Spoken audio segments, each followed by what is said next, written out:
The sense of I am. It is a matter of daily experience that on waking up, the world suddenly appears. Where does it come from? Before anything can come into being, there must be somebody to whom it comes.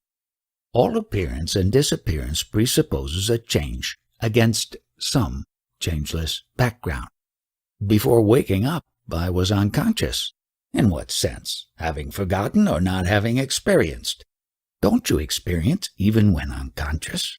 Can you exist without knowing? A lapse in memory?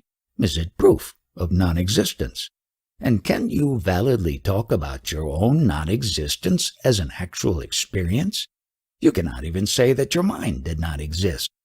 Did you not wake up on being called? And on waking up, was it not the sense I am that came first? Some seed consciousness must be existing even during sleep or swoon. On waking up, the experience runs. I am the body in the world. It may appear to arise in succession, but in fact it is all simultaneous. A single idea of having a body in a world. Can there be the sense of I am without being somebody or other? I am always somebody with its memories and habits. I know no other I am. Maybe something prevents you from knowing. When you do not know something which others know, what do? I seek the source of their knowledge under their instruction. Is it not important to you to know whether or not you are a mere body or something else? Or maybe nothing at all? Don't you see that all your problems are your body's problems? Food, clothing, shelter, family, friends, name, fame, security, survival. All these lose their meaning the moment you realize that you may not be a mere body. What benefit is there in knowing that I am not the body? Even to say that you are not the body is not quite true. In fact, you are all the bodies, hearts and minds, and much more. Go deep into the sense of I am, and you will find. How do you find a thing you have mislaid or forgotten? You keep it in your mind until you recall it. The sense of being, of I am, is the first to emerge. Ask yourself whence it comes, or just watch it quietly. When the mind stays in the I am without moving, you enter a state which cannot be verbalized but can be experienced. All you need do is try and try again. After all, the sense I am is always with you, only you have attached all kinds of things to it, body, feelings, thoughts, ideas, possessions, etc. All these self-identifications are misleading. Because of them, you take yourself to be what you are not. Then what am I? It is enough to know what you are not. You need not know what you are, for as long as knowledge means description in terms of what is already known, perceptual or conceptual, there can be no such thing as self-knowledge. For what you are cannot be described, except as total negation. All you can say is, I am not this, I am not that. You cannot meaningfully say, this is what I am. It just makes no sense. What you can point out as this or that cannot be yourself. Surely you cannot be something else. You are nothing perceivable or imaginable. Yet without you, there can neither be perception nor imagination. You observe the heart feeling, the mind thinking, the body acting. The very act of perceiving shows that you are not what you perceive. Can there be perception, experience, without you? An experience must belong. Somebody must come and declare it as his own. Without an experiencer, the experience is not real. It is the experiencer that imparts reality to experience. An experience which you cannot have, of what value is it to you? The sense of being an experiencer, the sense of I am, is it not also an experience? Obviously, everything experienced is an experience, and in every experience there arises the experiencer of it. Memory creates the illusion of continuity. In reality, each experience has its own experiencer, and the sense of identity is due to the common factor at the root of all experiencer-experience relations. Identity and continuity are not the same, just as each flower has its own color, but all colors are caused by the same light. So do many experiences appear in the undivided, indivisible awareness, each separate in memory, identical in essence. This essence is the root, the foundation, the timeless and spaceless possibility of all experience. How do I get at it? You need not get at it, for you are it. It will get at you, if you give it the chance. Let go your attachment to the unreal, and the real will swiftly and smoothly step into its own.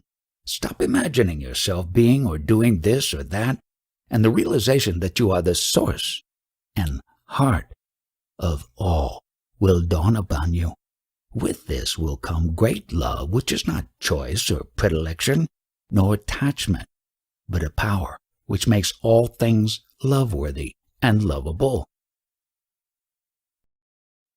Obsession with the body. Maharaj, you are sitting in front of me and I am here at your feet. What is the basic difference between us? There is no basic difference. Still, there must be some real difference. I come to you, you do not come to me. Because you imagine differences, you go here and there in search of superior people. You too are a superior person. You claim to know the real, while I do not. Did I ever tell you that you do not know, and therefore you are inferior? Let those who invented such distinctions prove them. I do not claim to know what you do not. In fact, I know much less than you do. Your words are wise, your behavior noble, your grace all-powerful. I know nothing about it at all, and see no difference between you and me. My life is a succession of events just like yours, only I am detached, and see the passing show as a passing show, while you stick to things and move along with them. What made you so dispassionate? Nothing in particular. It so happened that I trusted my guru. He told me, I am nothing but myself, and I believed him. Trusting him, I behaved accordingly and ceased caring for what was not me, nor mine. Why were you lucky to trust your teacher fully, while our trust is nominal and verbal? Who can say? It happens so. Things happen without cause and reason, and after all, what does it matter who is who? Your high opinion of me is your opinion only. Any moment you may change it. Why attach importance to opinions, even your own? Still, you are different. Your mind seems to be always quiet and happy, and miracles happen round you. I know nothing about miracles, and I wonder whether nature admits exceptions to her laws. Unless we agree that everything is a miracle. As to my mind, there is no such thing. There is consciousness in which everything happens. It is quite obvious and within the experience of everybody. You just do not look carefully enough. Look well and see what I see. What do you see? I see what you too could see, here and now, but for the wrong focus of your attention. You give no attention to yourself. Your mind is all with things, people, and ideas, never with yourself. Bring yourself into focus. Become aware of your own existence. See how you function. Watch the motives and results of your actions. Study the prison you have built around yourself by inadvertence. By knowing what you are not, you come to know yourself. The way back to yourself is through refusal and rejection. One thing is certain, the real is not imaginary. It is not a product of the mind. Even the sense I am is not continuous, though it is a useful pointer. It shows where to seek, but not what to seek. Just have a good look at it. Once you are convinced that you cannot say truthfully about yourself anything except I am, and that nothing can be pointed at, can be yourself, the need for the I am is over. You are no longer intent on verbalizing what you are. All you need is to get rid of the tendency to define yourself. All definitions apply to your body only and to its obsessions. Once this expression with the body goes, you will revert to your natural state, spontaneously and effortlessly. The only difference between us is that I am aware of my natural state, while you are bemused. Just like gold made into ornaments has no advantage over gold dust, except when the mind makes it so. So are we one in being. We differ only in appearance. We discover it by being earnest, by searching, inquiring, questioning daily and hourly, by giving one's life to this discovery. Living the present. As I can see it, there is nothing wrong with my body nor with my real being. Both are not of my making and need not be improved upon. What has gone wrong is the inner body, call it mind, consciousness, antahkarana, whatever the name. What do you consider to be wrong with your mind? It is restless, greedy of the pleasant, and afraid of the unpleasant. What is wrong with its seeking the pleasant and shirking the unpleasant? Between the banks of pain and pleasure the river of life flows. It is only when the mind refuses to flow with life and gets stuck at the banks, then it becomes a problem. By flowing with life, I mean acceptance, letting come what comes and go what goes. Desire not, fear not, observe the actual, as and when it happens. For you are not what happens, you are to whom it happens. Ultimately, even the observer you are not. You are the ultimate potentiality of which the all-embracing consciousness is the manifestation and expression. Yet between the body and the self there lies a cloud of thoughts and feelings, which neither serve the body nor the self. These thoughts and feelings are flimsy, transient, and meaningless, mere mental dust that blinds and chokes, yet they are there, obscuring and destroying. Surely, the memory of an event cannot pass for the event itself, nor can the anticipation. There is something exceptional, unique about the present event, which the previous or the coming do not have. There is a livingness about it, an actuality. It stands out as if illuminated. There is the stamp of reality on the actual, which the past and the future do not have. What gives the present that stamp of reality? There is nothing peculiar in the present even to make it different from the past and future. For a moment the past was actual, and the future will become so. What makes the present so different? Obviously my presence. I am real, for I am always now in the present, and what is with me now shares in my reality. The past is my memory, the future my imagination. There is nothing in the present event itself that makes it stand out as real. It may be simple, periodic occurrence, like the striking of the clock. In spite of our knowing that successive strokes are identical, the present stroke is quite different from the previous one and the next. As remembered or expected, a thing focused in the now is with me, for I am ever present. It is my own reality that I impart to the present event. But we deal with things remembered as if they were real. We consider memories only when they come into the present. The forgotten is not counted until one is reminded, which implies bringing into the now. Yes, I can see there is in the now some unknown factor that gives momentary reality to the transient actuality. You need not say it is unknown, for you see it in constant operation. Since you were born, has it ever changed? Things and thoughts have been changing all the time, but the feeling that what is now is real has never changed, even in dream. In deep sleep, is there no experience of the present reality? The blankness of deep sleep is due entirely to the lack of specific memories, but a general memory of well-being is there. There is a difference in feeling when we say, I was deeply asleep, from I was absent. We shall repeat the question we began with. Between life's source and life's expression, which is the body, there is the mind, in its ever-changeful states. The stream of mental states is endless, meaningless, and painful. Pain is the constant factor. What we call pleasure is but a gap, an interval between two painful states. Desire and fear are the weft and warp of living, and both are made of pain. Our question is, can there be a happy mind? Desire is the memory of pleasure, and fear is the memory of pain. Both make the mind restless. Moments of pleasure are merely gaps in the stream of pain. How can the mind be happy? That is true when we desire pleasure or expect pain.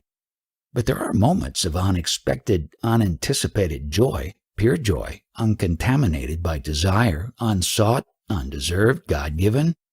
Still, joy is joy only against a background of pain.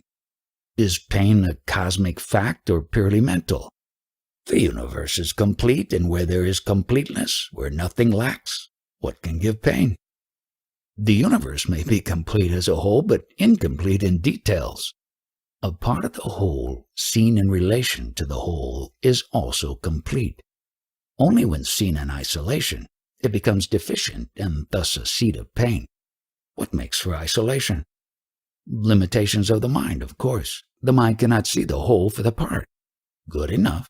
The mind, by its very nature, divides and opposes. Can there be some other mind which unites and harmonizes, which sees the whole in the part and the part as totally related to the whole? The other mind, where to look for it? In the going beyond the limiting, dividing, and opposing mind. In ending the mental process as we know it. When this comes to an end, that mind is born. In that mind, the problem of joy and sorrow exists no longer. Not as we know them, as desirable or repugnant. It becomes rather a question of love-seeking expression and meeting with obstacles. The inclusive mind is love in action, battling against circumstances, initially frustrated, ultimately victorious. Between the spirit and the body, is it love that provides the bridge? What else? Mind creates the abyss. The heart crosses it. Real world is beyond the mind. On several occasions, the question was raised as to whether the universe is subject to the law of causation, or does it exist and function outside the law? You seem to hold the view that it is uncaused, that everything, however small, is uncaused, arising and disappearing for no known reason whatsoever. Causation means succession in time of events in space, the space being physical or mental. Time, space, causation are mental categories, arising and subsiding with the mind. As long as the mind operates, causation is a valid law. Like everything mental, the so-called law of causation contradicts itself. No thing in existence has a particular cause. The entire universe contributes to the existence of even the smallest thing. Nothing could be as it is without the universe being what it is. When the source and ground of everything is the only cause of everything, to speak of causality as a universal law is wrong. The universe is not bound by its content, because its potentialities are infinite. Besides, it is a manifestation or expression of a principle fundamentally and totally free. Yes, one can see that ultimately to speak of one thing being the only cause of another thing is altogether wrong. Yet in actual life we invariably initiate action with a view to a result. Yes, there is a lot of such activity going on because of ignorance. Would people know that nothing can happen unless the entire universe makes it happen? They would achieve much more with less expenditure of energy. If everything is an expression of the totality of causes, how can we talk of a purposeful action towards an achievement? The very urge to achieve is also an expression of the total universe. It merely shows that the energy potential has risen at a particular point. It is the illusion of time that makes you talk of causality. When the past and the future are seen in the timeless now as parts of a common pattern, the idea of cause-effect loses its validity, and creative freedom takes its place. Yet I cannot see how anything can come to be without a cause. When I say a thing is without a cause, I mean it can be without a particular cause. Your own mother was needed to give you birth, but you could not have been born without the sun and the earth. Even these could not have caused your birth without your own desire to be born. It is desire that gives birth, that gives name and form. The desirable is imagined and wanted and manifests itself as something tangible or conceivable. Thus is created the world in which we live, our personal world. The real world is beyond the mind's ken. We see it through the net of our desires, divided into pleasure and pain, right and wrong, inner and outer. To see the universe as it is, you must step beyond the net. It is not hard to do so, for the net is full of holes. What do you mean by holes and how to find them? Look at the net and its many contradictions. You do and undo at every step. You want peace, love, happiness, and work hard to create pain, hatred, and war. You want longevity and overeat.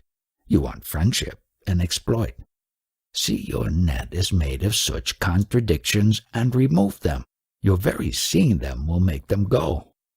Since my seeing the contradictions makes it go, is there no causal link between my seeing and its going? Causality, even as a concept, does not apply to chaos. To what extent is desire a causal factor? One of the many. For everything, there are innumerable causal factors. But the source of all that is the infinite possibility, the supreme reality which is in you and which throws its power and light and love on every experience. But this source is not a cause, and no cause is a source. Because of that, I say everything is uncaused. You may try to trace how a thing happens, but you cannot find out why a thing is as it is. A thing is as it is because the universe is as it is. What is born must die. Is the witness consciousness permanent or not? It is not permanent. The knower rises and sets with the known. That in which both the knower and the known arise and set is beyond time. The words permanent or eternal do not apply. In sleep there is neither the known nor the knower. What keeps the body sensitive and receptive? Surely you cannot say the knower was absent. The experience of things and thoughts was not there, that is all. But the absence of experience too is experience. It is like entering a dark room and saying, "I see nothing." A man blind from birth knows not what darkness means. Similarly, only the knower knows that he does not know. Sleep is merely a lapse in memory. Life goes on. And what is death? It is the change in the living process of a particular body. Integration ends and disintegration sets in. But what about the knower? With the disappearance of the body, does the knower disappear? Just as the knower of the body appears at birth, so he disappears at death. And nothing remains? Life remains. Consciousness needs a vehicle and an instrument for its manifestation. When life produces another body, another knower comes into being. Is there a causal link between the successive body knowers or body minds? Yes, there is something that may be called the memory body or causal body, a record of all that was thought, wanted, and done. It is like a cloud of images held together. What is the sense of a separate existence? It is a reflection in a separate body of the one reality. In this reflection, the unlimited and the limited are confused and taken to be the same. To undo this confusion is the purpose of yoga. Does not death undo this confusion? In death only the body dies. Life does not. Consciousness does not. Reality does not. And the life is never so alive as after death. But does one get reborn? What was born must die. Only the unborn is deathless. Find what it is that never sleeps and never wakes, and whose pale reflection is our sense of I. How am I to go about this finding out? How do you go about finding out anything? By keeping your mind and heart in it. Interest there must be in steady remembrance. To remember what needs to be remembered is the secret of success. You come to it through earnestness. Do you mean to say that mere wanting to find out is enough? Surely both qualifications and opportunities are needed. These will come with earnestness. What is supremely important is to be free from contradictions. The goal and the way must not be on different levels. Life and light must not quarrel. Behavior must not betray belief. Call it honesty, integrity, wholeness. You must not go back, undo, uproot, abandon the conquered ground. Tenacity of purpose and honesty in pursuit will bring you to your goal. Tenacity and honesty are endowments, surely. Not a trace of them I have. All will come as you go on. Take the first step first. All blessings come from within. Turn within. I am. You know, be with it all the time you can spare, until you revert to it spontaneously. There is no simpler and easier way. Meditation. All teachers advise to meditate. What is the purpose of meditation? We know the outer world of sensations and actions, but of our inner world of thoughts and feelings, we know very little. The primary purpose of meditation is to become conscious of and familiar with our inner life. The ultimate purpose is to reach the source of life and consciousness. Incidentally, practice of meditation affects deeply our character. We are slaves to what we do not know. Of what we know, we are masters. Whatever vice or weakness in ourselves we discover and understand its causes and its workings, we overcome it by the very knowing. The unconscious dissolves when brought into the conscious. The dissolution of unconscious releases energy. The mind feels adequate and becomes quiet. What is the use of a quiet mind? When the mind is quiet, we come to know ourselves as the pure witness. We withdraw from the experience and its experiencer, and stand apart in pure awareness, which is between and beyond the two. The personality based on self-identification, on imagining oneself to be something. I am this, I am that, continues, but only as a part of the objective world. Its identification with the witness snaps. As I can make out, I live on many levels, and life on each level requires energy. The self by its very nature delights in everything, and its energies flow outwards. Is it not the purpose of meditation to dam up the energies on the higher levels, or to push them back up, so as to enable the higher levels to prosper also? It is not so much the matter of levels as of gunas, qualities. Meditation is a sattvic activity and aims at complete elimination of tamas, inertia, and rajas, motivity. Pure sattva, harmony, is perfect freedom from sloth and restlessness. How to strengthen and purify the sattva? The sattva is pure and strong always. It is like the sun. It may seem obscured by clouds and dust, but only from the point of view of the perceiver. Deal with the causes of obscuration, not with the sun. What is the use of sattva?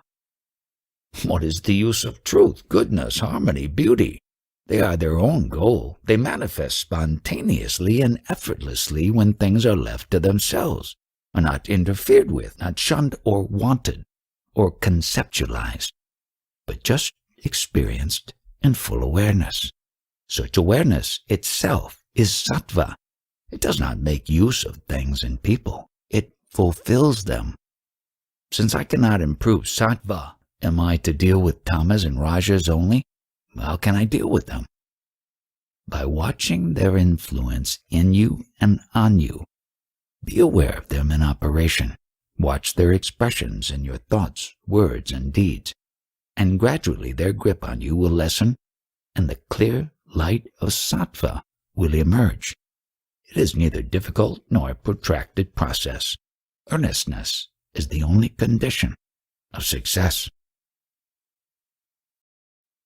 The mind. There are very interesting books written by apparently very competent people in which the illusoriness of the world is denied, though not its transitoriness. According to them, there exists a hierarchy of beings, from the lowest to the highest. On each level, the complexity of the organism enables and reflects the depth, breadth, and intensity of consciousness without any visible or knowable culmination. One law supreme rules throughout. Evolution of forms for the growth and enrichment of consciousness and manifestation of its infinite potentialities. This may or may not be so. Even if it is only so from the mind's point of view. But in fact, the entire universe exists only in consciousness, while I have my stand in the absolute. In pure being, consciousness arises. In consciousness, the world appears and disappears. All there is me. All there is mine. Before all beginnings, after all endings, I am. All has its being in me, in the I am, that shines in every living being. Even not being is unthinkable without me. Whatever happens, I must be there to witness it. Why do you deny being to the world? I do not negate the world. I see it as appearing in consciousness, which is the totality of the known in the immensity of the unknown. What begins and ends is mere appearance. The world can be said to appear, but not to be. The appearance may last very long on some scale of time, and very short on another, but ultimately it comes to the same. Whatever is time-bound is momentary and has no reality. Surely you see the actual world as it surrounds you. You seem to behave quite normally. That is how it appears to you. What, in your case, occupies the entire field of consciousness is a mere speck in mine. The world lasts but for a moment. It is your memory that makes you think that the world continues. Myself, I don't live by memory. I see the world as it is, a momentary appearance in consciousness. In your consciousness, all idea of me and mine, even of I am, is in consciousness. Is then your absolute being unconsciousness? The idea of unconsciousness exists in consciousness only. Then how do you know you are in the supreme state? Because I am in it. It is the only natural state. Can you describe it?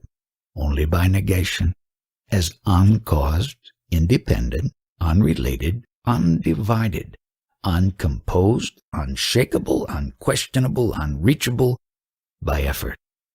Every positive definition is from memory, and therefore inapplicable, and yet my state is supremely actual, therefore possible, realizable, attainable. Are you not immersed timelessly in an abstraction? Abstraction is mental and verbal and disappears in sleep or swoon. It reappears in time. I am in my own state, swarupa, timelessly in the now. Past and future are in mind only. I am now. The world too is now. Which world? The world around us. It is your world you have in mind, not mine. What do you know of me, when even my talk with you is in your world only? You have no reason to believe that my world is identical with yours. My world is real, true, as it is perceived, while yours appears and disappears according to the state of your mind. Your world is something alien, and you are afraid of it. My world is myself. I am at home. If you are the world, how can you be conscious of it?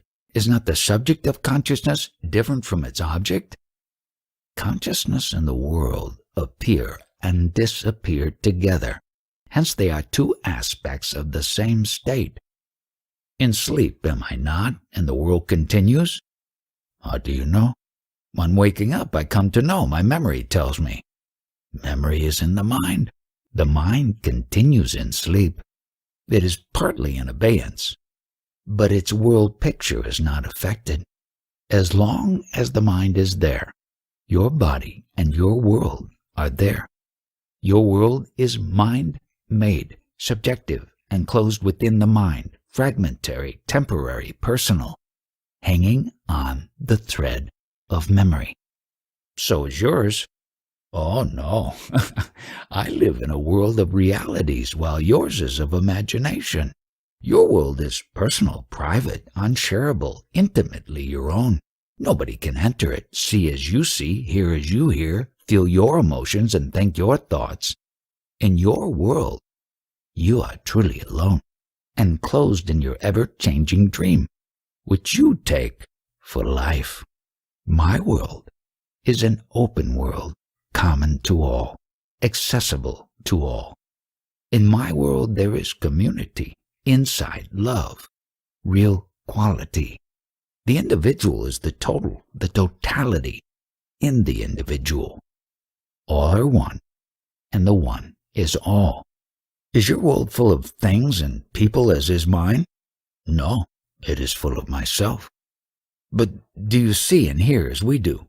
Yes, I appear to hear and see and talk and act, but to me it just happens, as to you digestion or perspiration happens.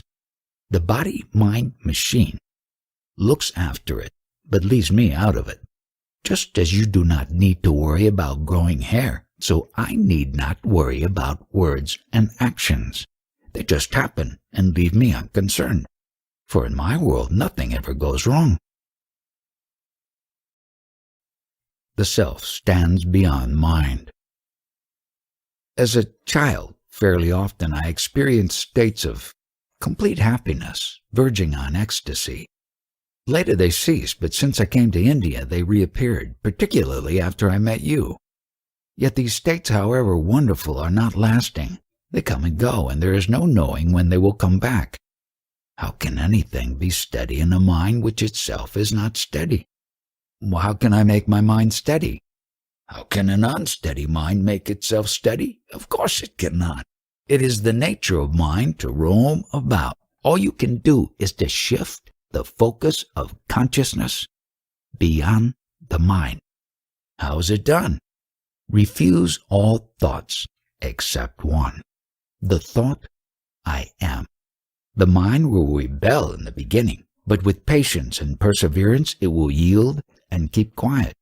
Once you are quiet, things will begin to happen spontaneously and quite naturally without any interference on your part. Can I avoid this protracted battle with my mind? Yes, you can. Just live your life as it comes, but alertly, watchfully, allowing everything to happen as it happens, doing the natural things the natural way, suffering, rejoicing, as life brings. This also is a way. Well, then I can as well marry, have children, run a business, be happy. Sure, you may or may not be happy. Take it in your stride. Yet I want happiness. True happiness cannot be found in things that change and pass away. Pleasure and pain alternate inexorably. Happiness comes from the self and can be found in the self only.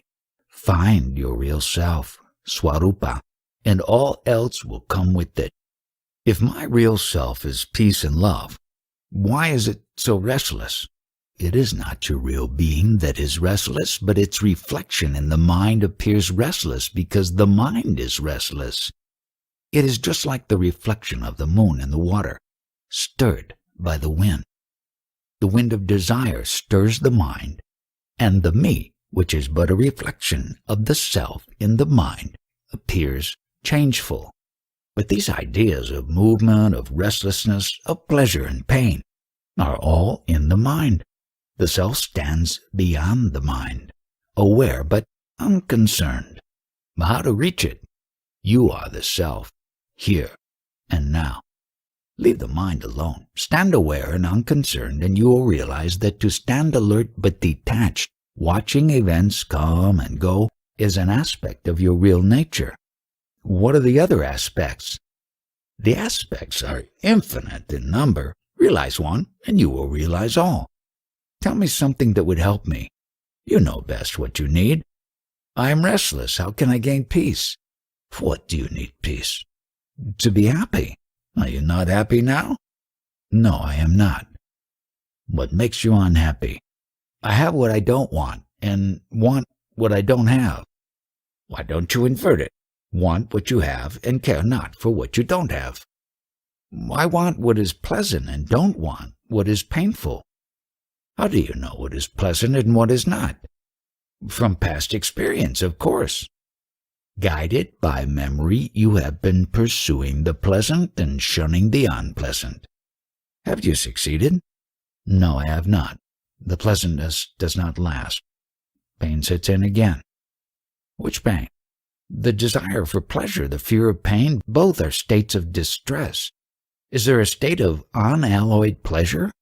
Every pleasure, physical or mental, needs an instrument. Both the physical and mental instruments are material. They get tired and worn out. The pleasure they yield is necessarily limited in intensity and duration. Pain is the background of all your pleasures. You want them because you suffer.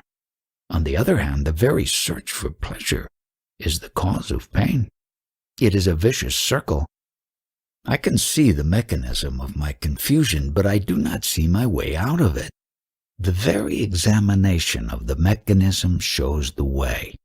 After all, your confusion is only in your mind, which never rebelled so far against confusion and never got to grips with it. It rebelled only against pain. So, all I can do is to stay confused? Be alert. Question. Observe. Investigate. Learn all you can about confusion, how it operates, what it does to you and others. By being clear about confusion, you become clear of confusion. When I look into myself, I find my strongest desire is to create a monument, to build something which will outlast me. Even when I think of a home, wife, and child, it is because of a lasting, solid testimony to myself. Right? Build yourself a monument. How do you propose to do it? It matters little what I build as long as it is permanent. Surely you can see for yourself that nothing is permanent. All wears out, breaks down, dissolves. The very ground on which you build gives way. What can you build that will outlast all? Intellectually, verbally, I am aware that all is transient. Yet somehow my heart wants permanency. I want to create something that lasts. Then you must build it of something lasting. What have you that is lasting? Neither your body nor mind will last.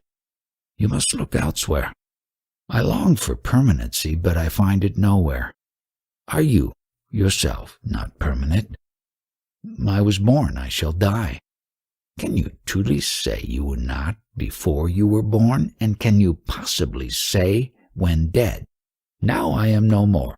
You cannot say from your own experience that you are not. You can only say, I am. Others too cannot tell you you are not. There is no I am in sleep. Before you make such sweeping statements, examine carefully your waking state. You will soon discover that it is full of gaps when the mind blanks out. Notice how little you remember even when fully awake. You just don't remember. A gap in memory is not necessarily a gap in consciousness. Can I make myself remember my state of deep sleep? Of course. By eliminating the intervals of inadvertence during your waking hours, you will gradually eliminate the long interval of absent-mindedness, which you call sleep. You will be aware that you are asleep. Yet, the problem of permanency, of continuity of being, is not solved. Permanency is a mere idea, born of the action of time. Time, again, depends of memory.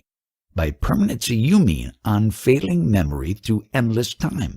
You want to externalize the mind, which is not possible. then what is eternal?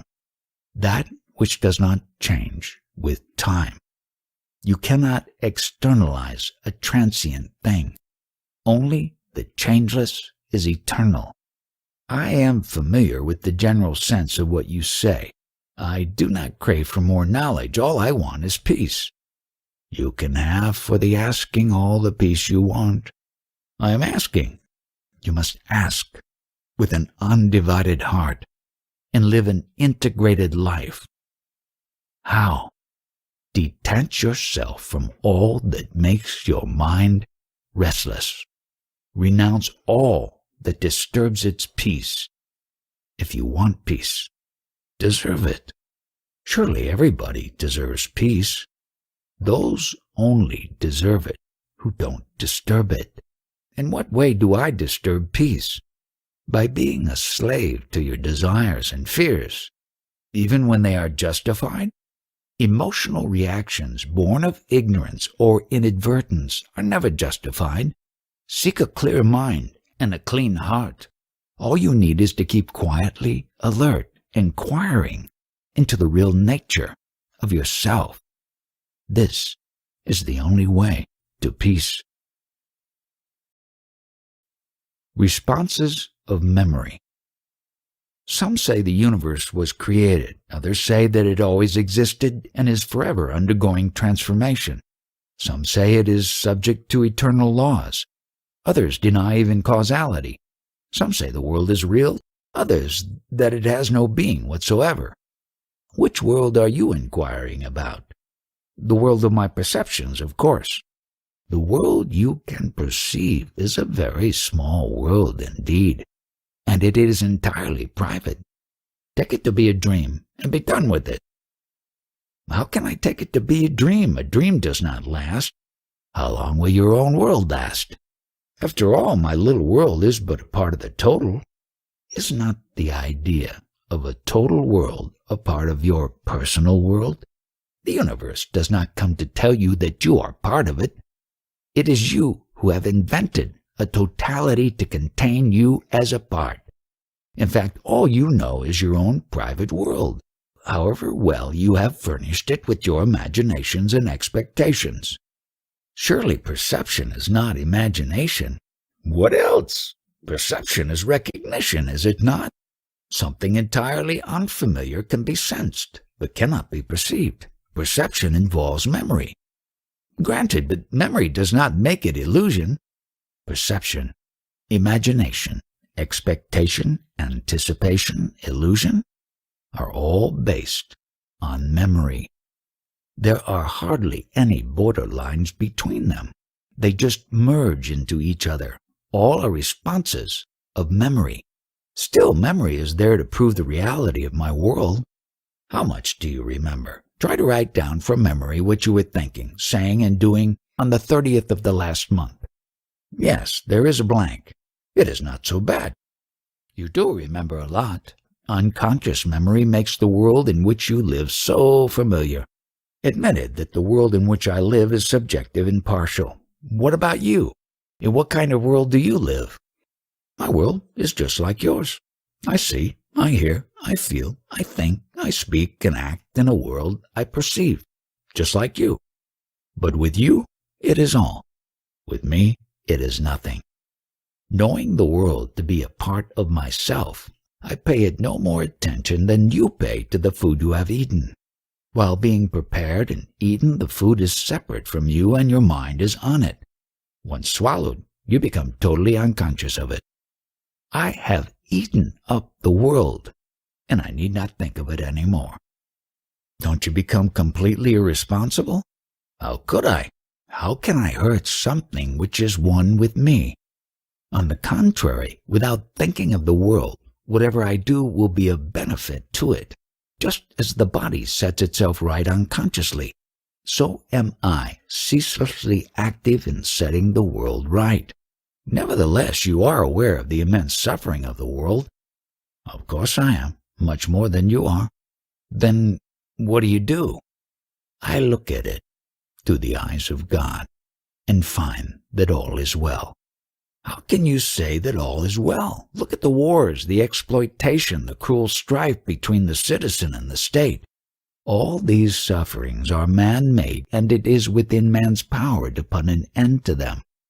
God helps by facing man with the results of his actions and demanding that the balance should be restored. Karma is the law that works for righteousness. It is the healing hand of God. Witnessing. I am full of desires and want them fulfilled. How am I to get what I want? Do you deserve what you desire? In some way or other, you have to work for the fulfillment of your desires. Put in energy and wait for the results. Where am I to get the energy? Desire itself is energy. Then why does not every desire get fulfilled? Maybe it is not strong enough and lasting. Yes, that is my problem. I want things, but I am lazy when it comes to action. When your desire is not clear nor strong, it cannot take shape. Besides, if your desires are personal for your own enjoyment, the energy you give them is necessarily limited. It cannot be more than what you have. Yet often ordinary persons do attain what they desire. After desiring it very much and for a long time, even then their achievements are limited. And what about unselfish desires? When you desire the common good, the whole world desires with you. Make humanity's desire your own and work for it. There you cannot fail. Humanity is God's work, not mine. I am concerned with myself. Have I not the right to see my legitimate desires fulfilled? They will hurt no one. My desires are legitimate. They are right desires. Why don't they come true?